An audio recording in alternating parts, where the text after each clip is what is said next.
Boa noite, meus queridos, minhas queridas. Vamos começar a nossa aulinha de hoje. Nós temos 4 pessoas hoje. 1, 2, 3, 4, 5 pessoas na sala hoje.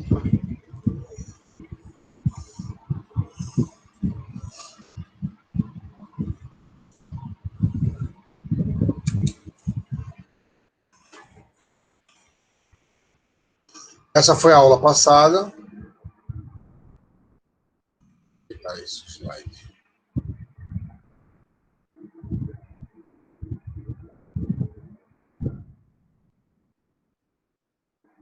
Que a gente parou aqui. Pronto, nós vamos parar, vamos continuar, vamos partir daqui. O professor, esses seus slides estão disponíveis para a gente? Então, sim. Oi? Tá Quiser, certo. eu boto de novo. Vou dar uma procurada, que eu não tinha achado. Quer dizer, eu não tinha procurado, né? Pra ser sincero. Tá bom. Então, vamos rever nossa aula. A gente parou.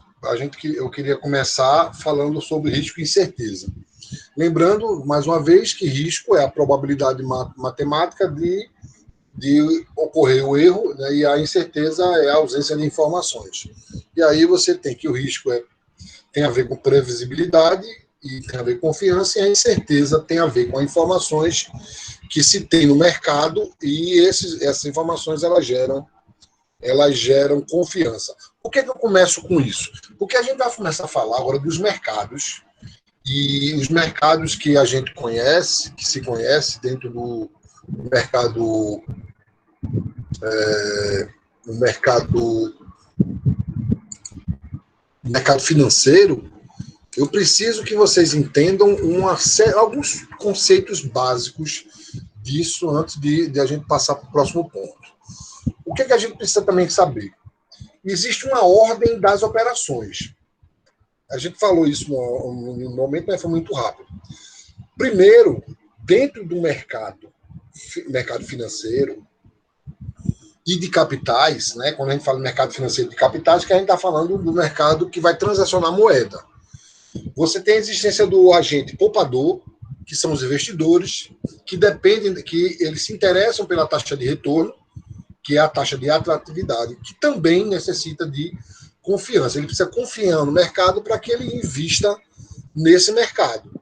Se ele não tem confiança, ele não vai ver atrativo. O que está acontecendo atualmente com a Bolsa de Valores, porque o presidente da República, ele decidiu interferir no mercado de commodities, que é um mercado de petróleo. Ele disse que vai interferir no preço, porque o preço estava muito alto. A Bolsa reagiu e o dólar hoje está em 5,73 ou está em torno disso. Eu nem vi como é que está atualmente o mercado, o valor do dólar, mas estava girando em torno de 5,73. Essa taxa de juros, ela vai depender da demanda e a oferta de papéis. Então, o poupador, ele é um investidor. Outra figura é o tomador. O tomador é aquele que vai consumir, que ele consome bens.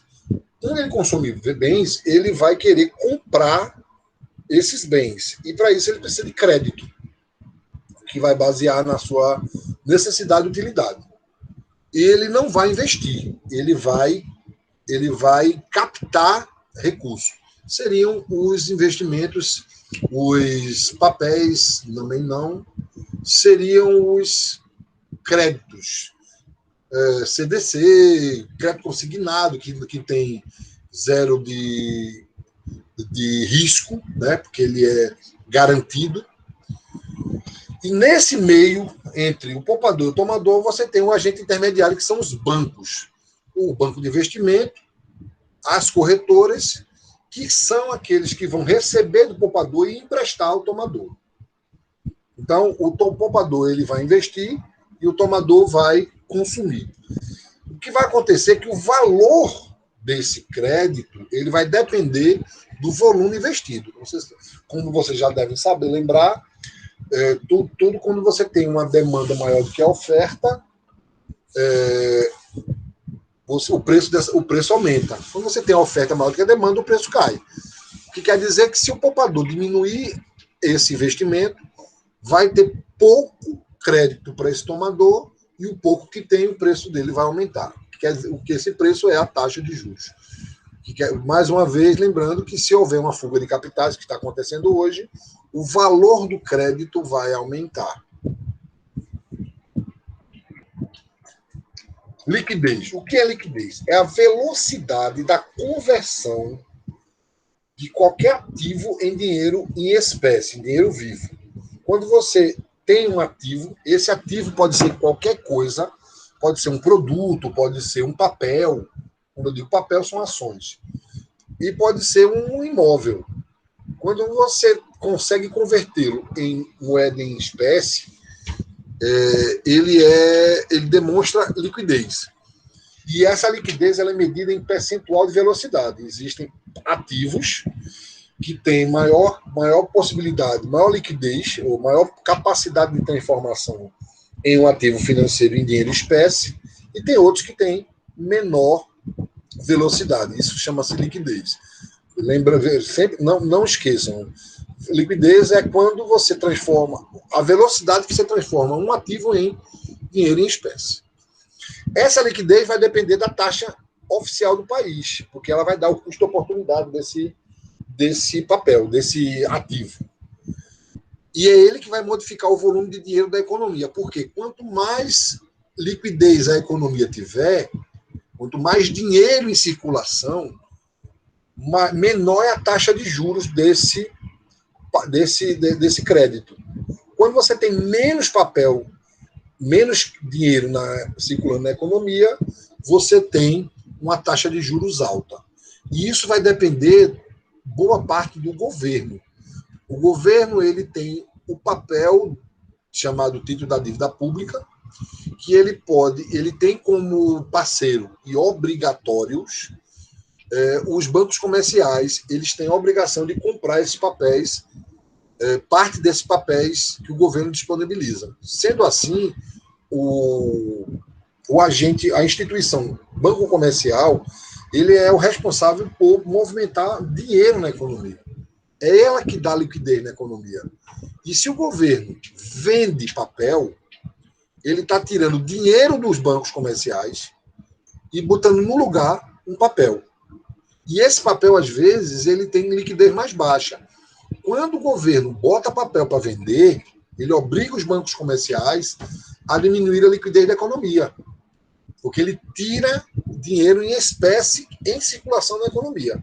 Quando ele resgata, ele está pagando esses títulos, ele compra esses papéis, ele está tirando esse papel do banco e está botando no lugar dinheiro.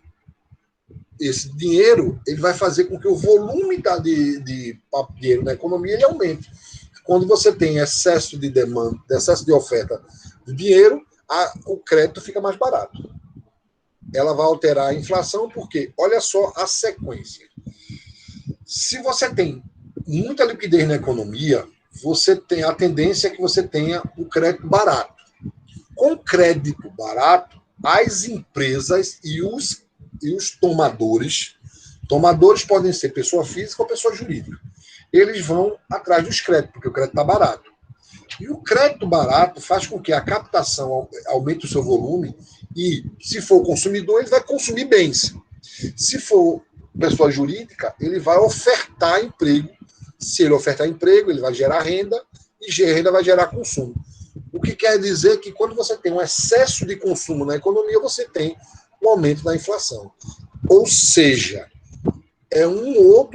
a liquidez também é um mecanismo de alterar a inflação.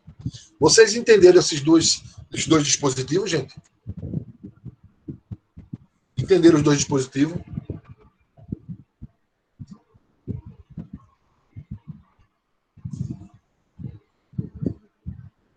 Conseguiram entender? Hoje nós temos Thaís, Carlos, Branco, Kênia. Eu entendi, professor, a liquidez, que eu acabei de entrar, mas a liquidez eu entendi bem. Também no mercado, né, Leandro? Tu consegue enxergar bem porque você faz parte de uma instituição que oferta esse crédito, né, para os tomadores. Sim, é isso? sim. E também você capta os poupadores, né? Quando você oferta. Exato. Eu sou cliente do Itaú e eu sei que ele tem uma carteira de crédito que é de poupador. E aí vocês querem saber se vocês entenderam a relação que tem com a inflação, essa movimentação, essa liquidez na economia. A liquidez vai gerar inflação. Essa mobilidade de quantidade de moeda em dinheiro em circulação na economia. Todos entenderam? Leandro, eu sei que já entendeu. Sim, professor. Que bom. Kênia, tu conseguiste entender? Tu E também eu faz. já comi. Como é, Kênia? Quem disse que ia jantar? Eu acho que ela Ah, deve é. estar com a boca ocupada. Cheio de farinha. Tá com a boca cheia de farinha. Tô aqui, Romar. Porque tu também é do mercado, né, Kênia? Você depende desse volume de liquidez da economia para poder fornecer esse crédito, né? Ok.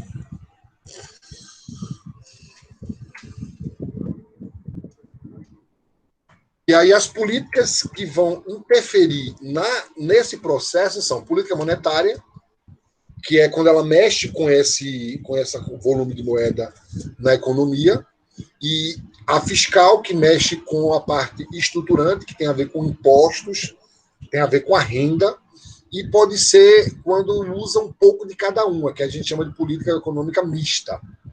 Elas são aplicadas de formas diferentes, em situações diferentes.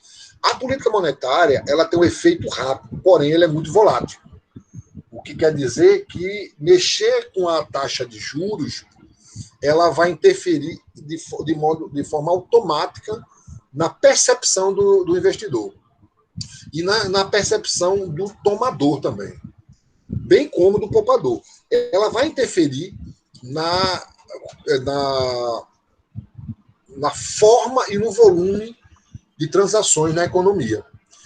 Você tem que entender que a volatilidade dessa política, ela tem um efeito muito rápido, é de curtíssimo prazo, e às vezes não tem nem o giro do período, às vezes só na especulação de que se vai acontecer isso, já tem um efeito na economia, porque a política monetária, ela interfere nas decisões futuras. Então, se hoje eu aumento a taxa de juros, então eu já sei que no futuro eu vou ter o crédito mais caro. Então, eu já vou oferecer de forma mais cara. A política fiscal tem a ver com a renda, tem a ver com mexer com a capacidade de renda da população, do consumidor. Tem a ver com os impostos, por exemplo. O governo agora está mexendo, está zerando os impostos sobre segundo ele disse, né, sobre o diesel. O que é que vai acontecer? O efeito não é imediato. Todo mundo está esperando que o diesel reduza amanhã. E não vai. É um efeito estruturante. Ele é de lento efeito. A mista é o que alguns economistas mais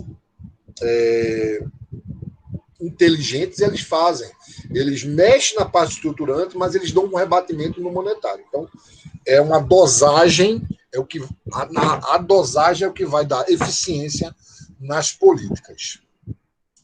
Vamos começar, então, com o mercado financeiro. O que é o mercado financeiro? É um conjunto de instituições e operações que lidam com o fluxo monetário entre esses agentes econômicos, poupador, agente intermediário e tomador. A taxa de juros representa, por um dado período, né, a remuneração desse capital. É o preço pelo uso do capital. Essa taxa de juros ela vai determinar qual é o valor, qual o preço, o custo do capital. Seja ele por parte do poupador, ou seja, quanto ele vai receber, seja tanto por parte do tomador, quanto ele vai pagar, e daí a decisão de um volume que ele vai adquirir, assim como o agente intermediário, porque ele vai saber qual é a comissão que ele vai receber e o quanto ele pode negociar. Por exemplo, um banco ele pode oferecer taxas diferentes para clientes diferentes. Não é que ele vai determinar taxa diferente. É porque ele pode abrir mão de determinadas comissões por conta do volume que um determinado cliente pode captar, poupar ou captar de recurso. Então, realmente vai determinar o preço do custo, o custo desse capital. Quando a gente fala em política monetária, a gente está falando de moeda. E moeda são títulos. E eles são papéis que também rendem juros. A moeda é um papel que rende juros. Depende de onde você coloca. Se o dinheiro está guardado, ele não vai render juros. O indivíduo, quando aplica seus recursos, troca a moeda por papel, por títulos. O indivíduo, quando toma emprestado, ele vende título e recebe moeda. Isso aí é uma lógica para vocês entenderem. Mas o que é moeda? É um meio de troca, é uma forma de você trocar, porque antigamente você tinha o escambo, né, que era mercadoria por mercadoria. É uma unidade de valor, é aquela que você vai dizer quanto você tem numericamente, e ele também pode ser considerado reserva de valor, é aquela que vai dizer quanto você tem e quanto você tem de riqueza monetária. Reserva de valor é o guardar dinheiro. Guardar dinheiro para a economia não é guardar dinheiro debaixo do colchão. Reserva de valor é você poupar esse recurso, você deixar esse dinheiro na economia circulando. Quando você deposita o dinheiro circula na economia. Os meios de pagamento sobre a base monetária. Os meios de pagamento consistem em um total de recebimentos monetários que o setor não financeiro tem, que pode ser utilizado para pagar dívida, por exemplo. E a gente está falando de moeda nacional, viu, gente? A gente não está falando em nenhum momento em moeda estrangeira. A gente tá, porque não existe a operação em moeda estrangeira no país. O Brasil ele tem dentro da sua Constituição uma lei que rege uma lei que você não pode operacionalizar nada com moeda estrangeira, que nós chamamos de moeda doméstica e moeda estrangeira. O que é o papel moeda? Eu acho muito interessante vocês entenderem essa sequência aqui. Ó. O Banco Central ele trata ela como moeda, como M0. O M0 é o papel moeda espécie. É a cédula que branco tem muita. Branco tem um volume que você não tem noção. Kênia, eu estava lhe escutando. Não sei agora. Agora está com o microfone desligado. Você quer falar para o... Fala. Não estou lhe escutando. Estou ouvindo um barulhinho só no final. Estou ouvindo um bebê falando. Veja se você habilitou o microfone. Ô, professor, isso aí é a filha dela querendo dar aula, professor. Esquente não. Isso é normal, né? Não, acho que Kina está tentando falar e não está conseguindo.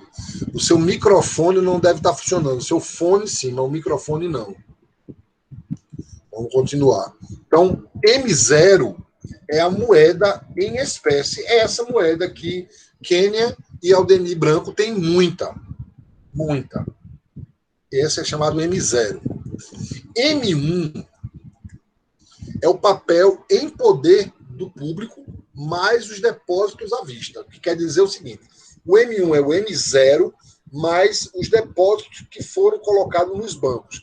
Esse depósito à vista, em espécie. Você chega na fila do banco, na casa lotérica, e vai lá e deposita.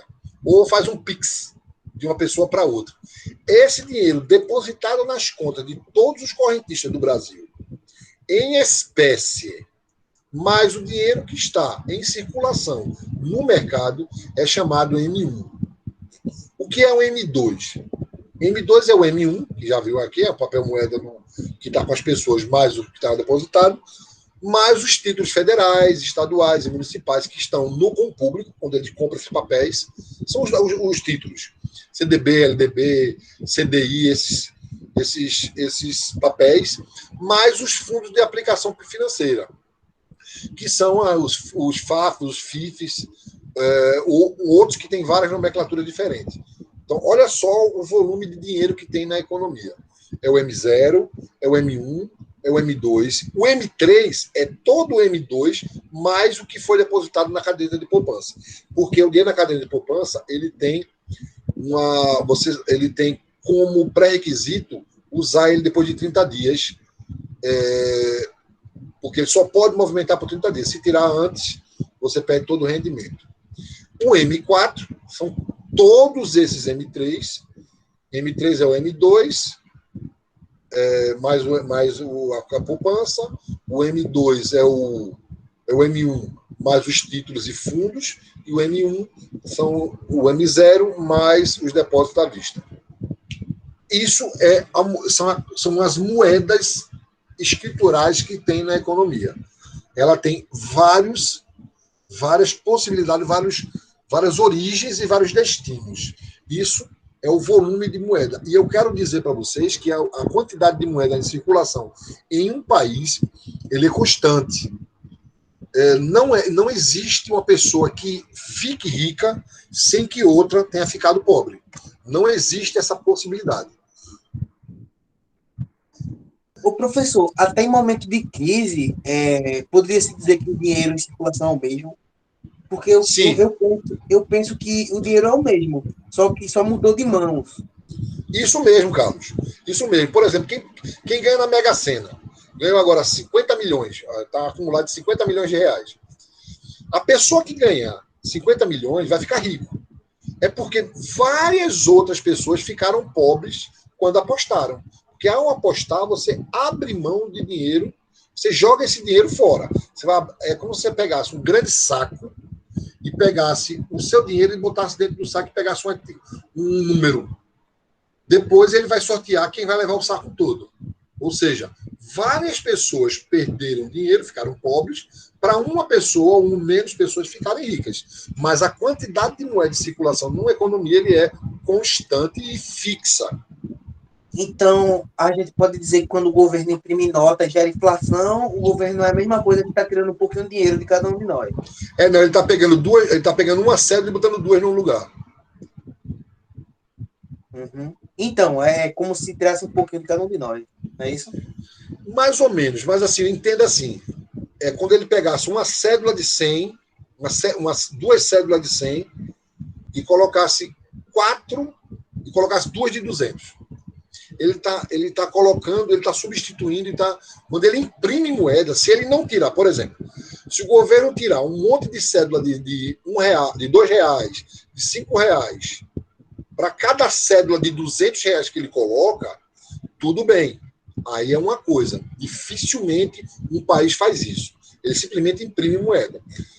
Quando ele coloca mais moeda de circulação, ele está tirando o poder de compra daquela moeda. Entendido? É porque, professor, assim, eu penso assim, né? Tem muitos países que, quando tem guerra, eles imprimem mais para comprar o seu equipamento bélico. No caso, quando ele faz isso, ele está desvalorizando, de certa forma. Por exemplo, se eu tenho 100, é como se eu tivesse 80. Isso mesmo, Carlos. O valor muda. Isso mesmo, Carlos. Quando você imprime moeda para aquisição de produtos, ou pagamento de dívida, é no mercado interno. Mas aí você está desvalorizando a moeda que nós chamamos de moeda doméstica. Você está desvalorizando a moeda doméstica. Agora, os Estados Unidos, que tem como poderio imprimir dólar, existiu em 1983 um tratado de Washington, onde estabeleceu-se a moeda corrente no mundo das transações mundiais, o dólar. Então, os Estados Unidos levou vantagem, porque ela imprime o dólar no quintal deles, né? Então, quando ele imprime moeda, não tem poder de compra perdido. Simplesmente, você tem aumento de volume de moeda. Agora, a economia mundial sofre com isso. Você bota mais moeda em circulação e o poderio econômico também cai. O que é o mercado financeiro propriamente dito? É uma economia, de um lado, na economia existe de um lado a poupança financeira e de outro aqueles que necessitam, que a gente discutiu, o poupador e o tomador. E a intermediação. Nesse mercado financeiro existem vários agentes que funcionam, que transacionam, ou seja, o investidor, ele entra com dinheiro no mercado financeiro e tem um tomador que vai utilizando ele. Tem aqui uma continha, ó, 150, 250, 300, 400, 500, 500 e alguma coisa, e aqui você tem 200, 500, está vendo aqui? Esse aqui que você vai, outros recursos, ele vai depender, é como se você tivesse cartas marcadas. Uma instituição intermediária, um agente intermediário, ele tem um controle exato de quem entra, de quem poupa, de quem necessita. Aí ele consegue fazer esse fluxo funcionar. Quando existe uma redução do investidor, do poupador, ele vai saber que ele não vai emprestar dinheiro. Ele ganha, vamos supor, vou inventar existe uma coisa chamada spread bancário que a gente vai falar já já. O banco, ele paga ao tomador, ao poupador, ele paga 10% ao ano. E ele vai para o tomador, ele empresta 10% ao mês. Vamos supor. Só que esses 90%, esses 110% de diferença, porque um é 10% ao ano e o outro é 120% ao ano, eles chamam que é o chamado spread bancário, é o ganho que tem na diferença. Só que aí tem o imposto de renda, tem a taxa de inadimplência, que é o mercado cada vez mais. Porém, a gente tem que considerar que essa taxa é abusiva. Então, se você pagar 10%, você não pode tomar por 10% ao ano. É uma coisa que é um juro abusivo. O que acontece hoje é que as taxas elas oscilam em torno de 10% a 15% ao ano, e a taxa de empréstimo, o cartão de crédito mesmo, são 400%, já chegou a 700% ao ano. O cheque especial já chegou a 400% ao ano. O CDC já chegou a 40%, aqui 50% ao ano. Então, é chamado spread bancário. Essa é uma operação financeira simples. Os mercados financeiros eles são desmembrados para diversos segmentos. E eles são o mercado monetário, que é o mercado que gira com moeda, a gente vai ver mais na frente. O mercado de crédito tem a ver com empréstimo de papéis. O mercado de capitais tem a ver com o mercado de crédito tem a ver com empréstimo ao consumidor. De capitais tem a ver com investimento, de modo geral, de papéis, que é o mercado de ações. E o mercado de câmbio tem a ver com moeda estrangeira. Na prática, ocorre sobreposição desses quatro. O que acontece é que o mercado monetário ele interfere, ele está dentro do mercado de crédito, capitais, e que ele vai gerar um volume para o mercado de câmbio, e aí vai. O mercado de capitais ele pode ser do mercado de crédito, mercado de câmbio, e também com o mercado monetário. Então, eles terminam um entrando na seara dos outros, mas de uma forma didática, esses são os quatro mercados mais utilizados no Brasil, por exemplo, no mundo. O mercado de capitais ele é muito mais desmembrado, e a gente vai também discutir cada um deles. Então, só para a gente entender, o mercado financeiro ele tem esses quatro, e os juros e a moeda de troca desses mercados. Então, alguns são troca direta, outros são trocas indiretas via outro mercado. Tá? Eu estou colocando aqui ele como sendo a mesma intensidade. Os segmentos são muito parecidos. E não é. A gente vai ver que em algumas situações o mercado cambial ele é menor no volume. Só que um país como o Brasil, por exemplo, ele tem uma grande dependência no mercado cambial, cada vez mais. Porque com a fuga de capital, nossa reserva cambial cai. Reserva cambial é o estoque de moeda estrangeira que nós temos guardado do Banco Central para poder manter a taxa de câmbio guardada. Vamos lá. O mercado monetário é uma operação de curto e curtíssimo prazo, permite o controle da liquidez monetária e das taxas de juros básicas. Eu expliquei isso logo no começo. Tem a ver com a liquidez da economia. quais são esses papéis? São os papéis do Banco Central, título dos estados e municípios, que, por exemplo, o Tesouro Direto faz parte do mercado monetário. CDI, CDB, alguns debêntures, eles fazem parte do mercado monetário. A política monetária do governo é executada por meio desse mercado. Então, o Banco Central ele vai criar bônus e notas. Essas nomenclaturas, elas modificaram, mas elas têm a mesma essência. Tá? Então, como é que funciona? Essas nomenclaturas, elas mudaram, mas elas têm a mesma essência. O que é igual? Os títulos negociados são escriturais, ou seja, não são emitidos fisicamente. É um papel digitalizado. Como ele existe, mas não existe. Exemplo. Vou dar um exemplo aqui. Quem for aplicar em comprar ouro, se pensar que vai ter a barrinha de ouro na mão, esqueça. Ele não existe fisicamente. Ele é um papel.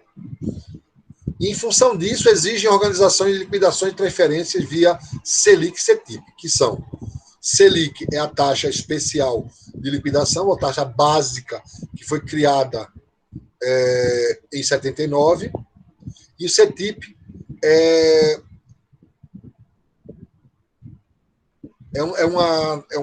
um controle de papéis e títulos privados e que eles são a referência do CDB, RDB e agora CDI, cada vez mais presente CDI. Então, esse é o mercado monetário.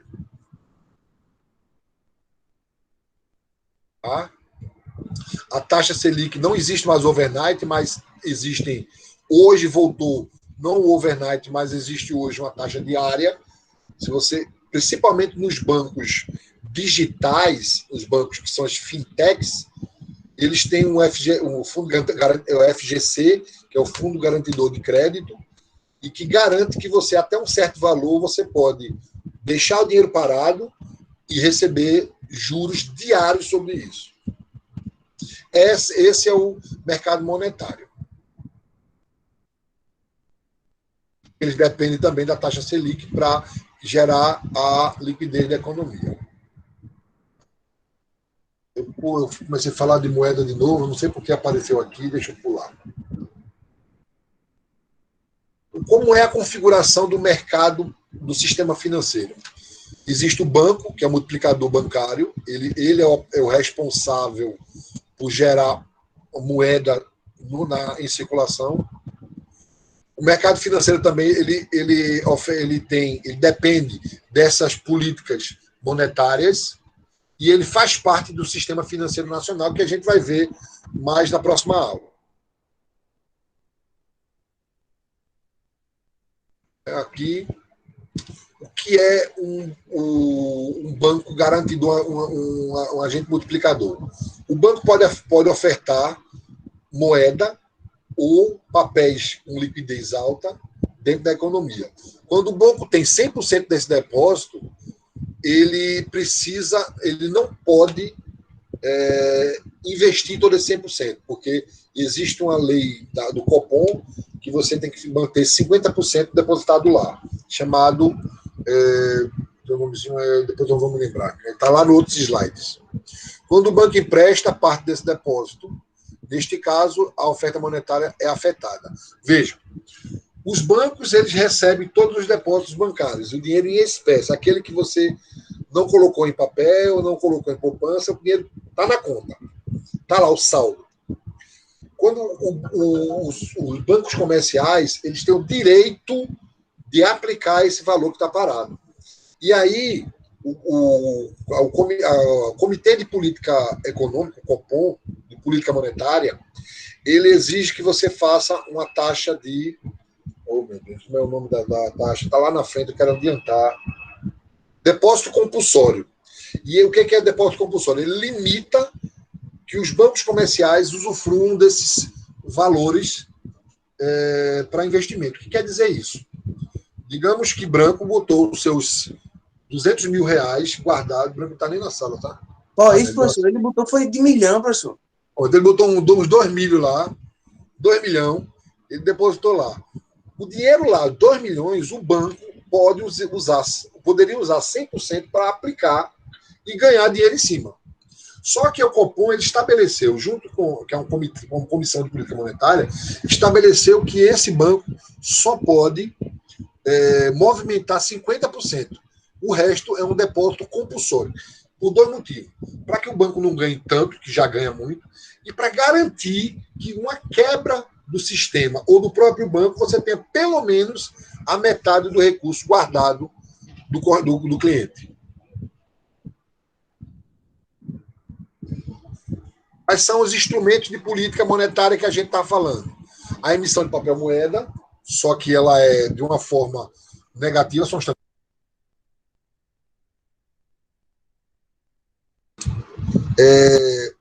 controle da reserva bancária, como eu disse, é o depósito compulsório. Operações com títulos públicos, que é quando o governo emite papel para aumentar ou diminuir a liquidez da economia, e quando ele empresta o dinheiro para as instituições financeiras, que é chamada operação de redesconto. De novo, quais são os instrumentos que o governo dispõe para fazer política monetária? Ele pode imprimir moeda, o governo não fazia há muitos anos, emitiu moeda, que foi o 200 reais, criou R$200. Ele já faz o controle da reserva bancária, que é o empréstimo, que é o reserva compulsória. Ele pode gerar papel para diminuir. Quando ele vende papel, ele tira moeda. Quando ele compra, ele bota a moeda em circulação. E ele pode fazer empréstimo a instituições bancárias, que chama-se operação de redesconto, e ele empresta a taxa Selic. Isso é chocante. Por exemplo, um banco como Itaú, ele pega R$1 milhão junto ao Banco Central e vai pagar, ao final de um ano, 2% ao ano. Ele pega esse dinheiro e empresta ao correntista, por exemplo, a 4% ao mês de CDC. E aí você tem um spread bancário muito claro. Entendido até agora? Aí é que eu estou explicando cada uma. Idealmente, a emissão de moeda deve estar relacionada não só ao ritmo da atividade econômica, mas também à disciplina fiscal do governo. A reserva bancária, quanto maior a taxa de reserva, menor o agente pode manusear dinheiro do correntista. Título público eu já expliquei, redesconto eu já expliquei. Controle e seleção de crédito tem como objetivo direcionar o fluxo de recursos financeiros para algum setor da economia que ele achar importante. Ele pode muito bem focar de gerar empréstimo só para o setor de autopeça, de alimento, e aí ele foca nesse segmento. E é uma política monetária, porque esse segmento ele vai receber um grande volume de crédito, logo ele vai gerar um grande volume de emprego, e aí a economia pode sair de alguma situação por um acaso. O exemplo que o governo atual, pouco inteligente, está fazendo é não querer que exista lockdown. Existe uma fundamentação econômica, existe uma teoria econômica por trás disso. Porque ele fechando a economia, se os governos fecham, os governos estaduais fecham a economia, os setores não vão produzir. Se ele não produz, ele não gera renda. Se ele não gera renda, ele não gera consumo. Se ele não gera consumo, a atividade econômica baixa. Eita, será que acabou?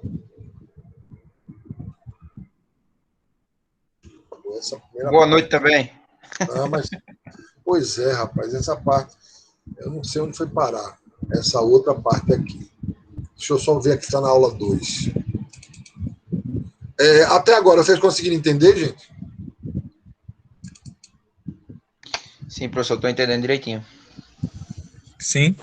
Deixa eu ver se eu acho aqui o restante da nossa aula, que eu não quero o Sistema Financeiro Nacional agora. Eu não quero o Sistema Financeiro agora. Eu queria lá o... Eu não estou achando, eu não sei quem foi parar ele. Eu não sei o que aconteceu com esse slide, não sumiu. Até os slides tá com pena da gente. Tá com pena por quê? Foi aula de quê agora? Foi de Flávio. Flávio é light. Não é aula light, não? Deixa eu ver aqui. Só me dá 2 minutos. Deixa eu tirar o som que eu vou procurar esse bichinho aqui. Rapidinho.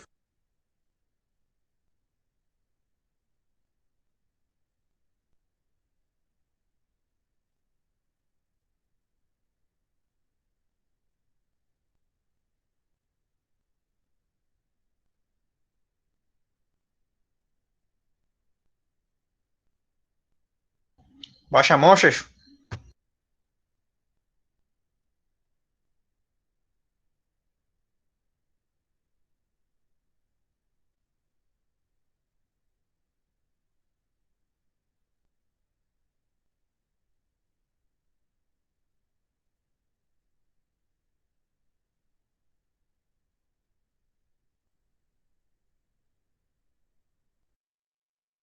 Não sei o que aconteceu, mas os outros mercados sumiram. E aí vou explicar eles de uma forma mais prática, mais direta. E aí vocês depois eu deixo o material para vocês. Deixa eu abrir aqui a. Vamos lá. O mercado de crédito, cadê ele? Cadê o bicho? Ai, danado. A gente falou do mercado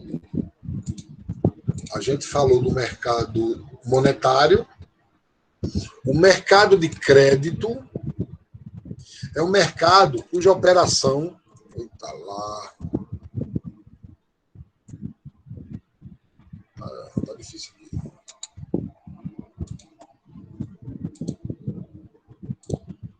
Deixa eu só ver onde é que está esse bicho.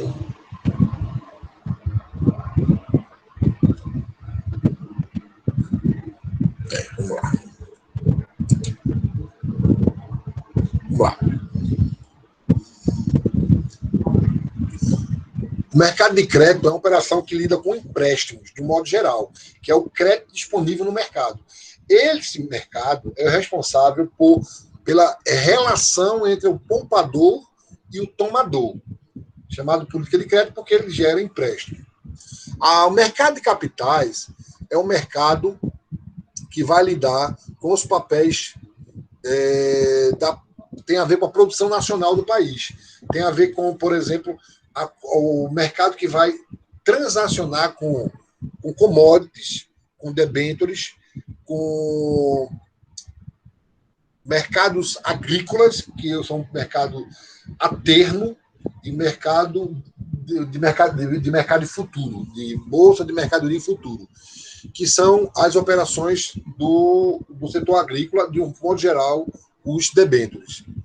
O mercado de câmbio é um mercado que vai lidar com a moeda estrangeira. Existe um mercado que lida com a oscilação da moeda estrangeira, seja ela qual for. Ele trabalha com índices de variação cambial.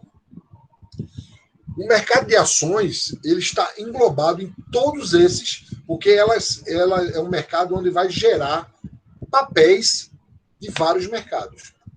Então, quando você fala com a Bolsa de Valores de São Paulo, a B3, ela está negociando os papéis da Petrobras, ela está falando com o mercado de capitais, porque o petróleo é um commodity.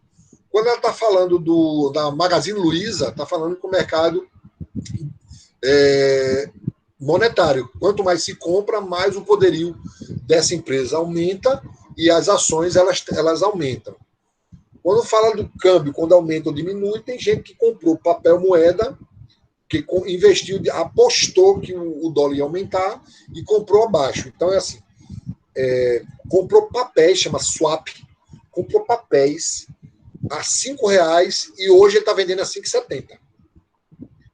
E ele vai negociar, porque tem gente que quer esse papel para transformar em dólar, em moeda estrangeira, e pagar uma dívida ou mandar remeter esse valor para o seu país de origem, por exemplo isso. Bom, então, depois a gente eu quero fazer uma atividade para que a gente desenvolva mais esses outros 3 mercados, porque eu não achei, eu não sei o que aconteceu, mas eu vou mandar. Xês, diga aí o que você quer, Xês. Tá só com a mão levantada ou quer fazer uma pergunta? Não, foi naquela hora mesmo. Foi. Continua com a mão levantada. Eu bati sem querer. Ah, então. Baixou. Beleza. Vamos então. Cadê?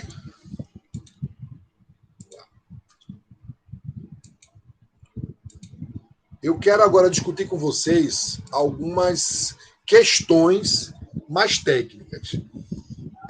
Nas aulas passadas, a gente falou sobre a relação de causa e efeito. E eu quero ver com vocês como vocês entendem, qual a sua percepção de vocês em relação a algumas coisas. Por exemplo, por que o PIB caiu? Por que o PIB do Brasil, o PIB de 2020 caiu? O que será? Quais são os motivos, ou qual o motivo que fez com que o PIB do país caiu? Eu apresentei a vocês as variáveis do PIB e a gente falou sobre cada uma delas. Deixa eu ver mais a pergunta.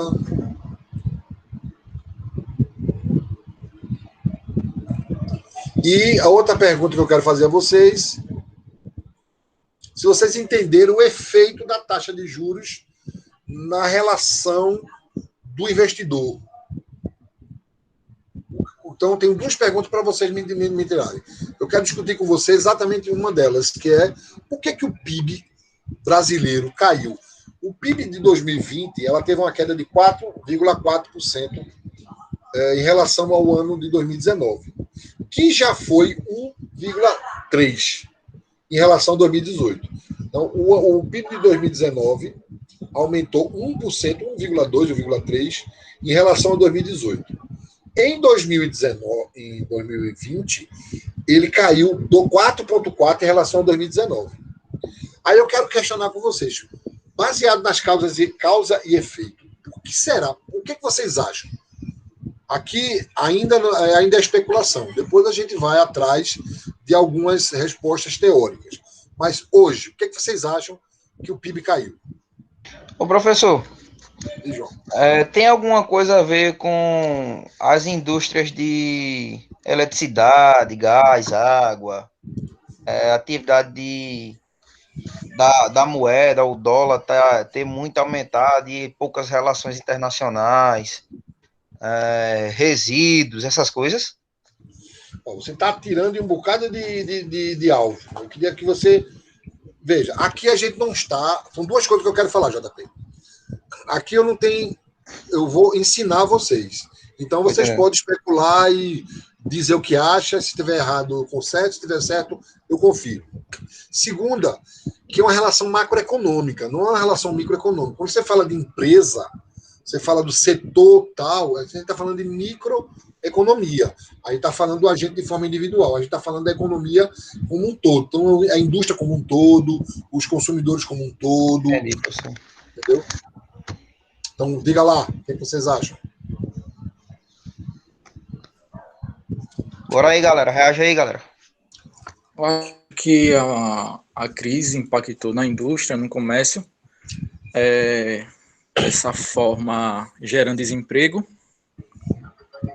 abaixando o consumo e por aí vai. Vai uma bola de neve. Boa perspectiva. O que vocês acham? Concordam, discordam ou não fazem a menor ideia? Porque não sei se vocês sabem, existem três respostas quando se faz uma pergunta, né? Eu sei, eu não sei e são essas três possibilidades. Na última travou o senhor falou. A primeira é eu sei, eu entendi. A segunda é eu não entendi, eu não sei. A terceira é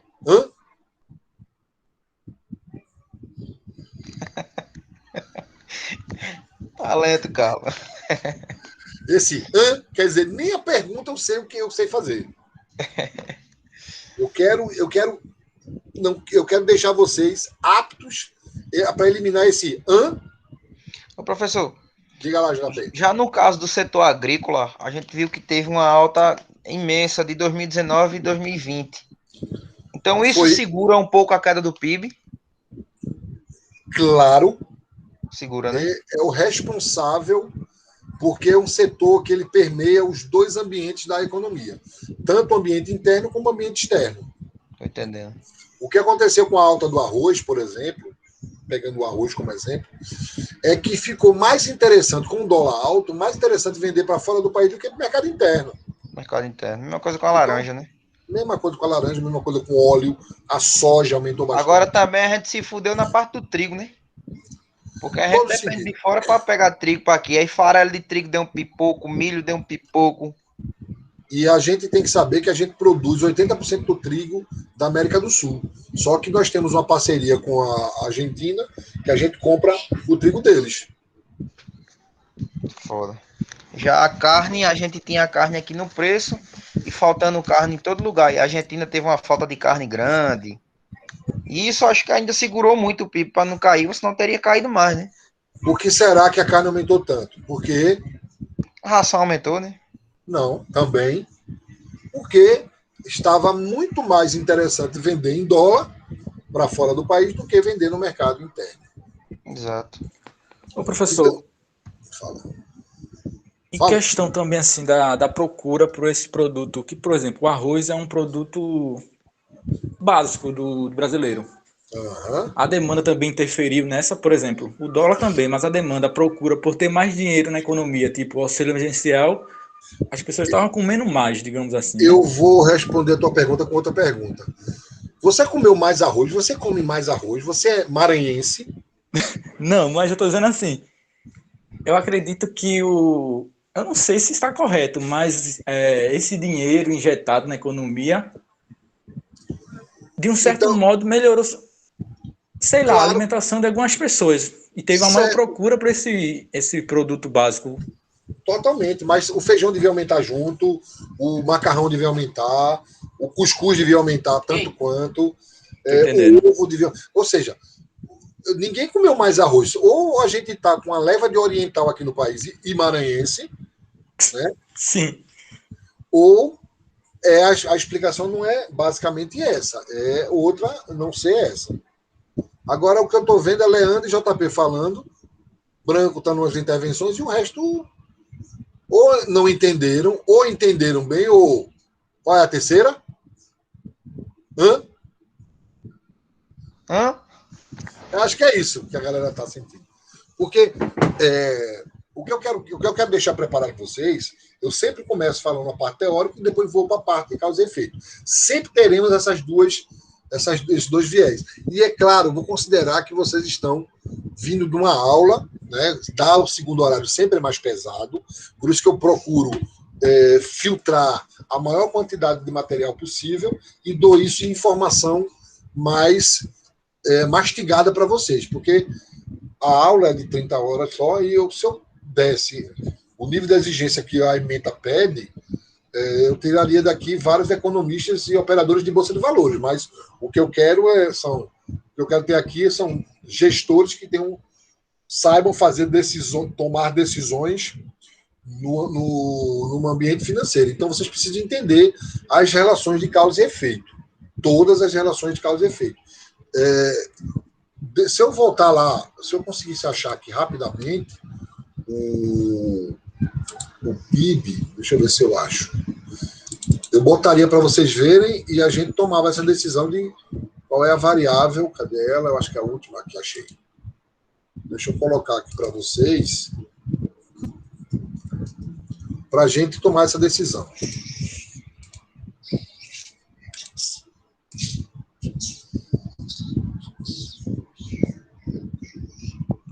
Cadê? Abriu já? Ainda não? Abriu aqui? Acho que agora já abriu, não foi? Estou conseguindo ver. Pronto. Aí estão as variáveis do PIB. Então, o PIB é composto pelo consumo das famílias, o investimento das empresas, os gastos do governo e o saldo da balança de pagamento. Então, aqui só o mercado externo. A pergunta que eu fiz foi: o que fez o PIB cair 4,4% em relação a 2019? A segunda pergunta que eu fiz foi: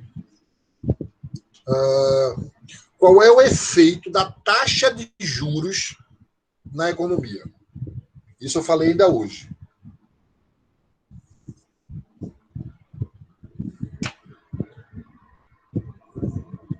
Repita, por favor, professor. Qual o efeito causado com a queda da taxa de juros Selic na economia? Eu creio que com a menor taxa de juros, a questão de pegar dinheiro emprestado pela população aumenta. Consecutivamente, o endividamento também aumentaria. Vai aumentar a liquidez, né? Quer dizer, com a taxa de juros baixa, veja só, Carlos, você está certinho, você não errou, não. Mas você falou de uma forma, a mesma coisa que o JP, de uma forma microeconômica. Leandro falou a mesma coisa que você, só com uma visão macroeconômica. É claro que ele tem um conhecimento maior, não é porque ele estudou mais. Talvez ele tenha feito o SP500, SP20, tu fez SP10 e SP20? Fiz essa CPA10. CPA10, o CPA20 que tem mais causa e efeito, CPA. CPA10, ela fala um pouquinho da macroeconomia, né? Dá para ter uma noção do mercado financeiro e tudo mais. Entendeu, Carlos? A minha colocação não é uma crítica, mas você não errou na sua percepção. Você deu você fez um comentário microeconômico. Entendi. Alguém mais? Branco, a gente Professor, usou. eu não estou muito participativo hoje da aula, porque eu estou voltando para casa, chegando agora, viu?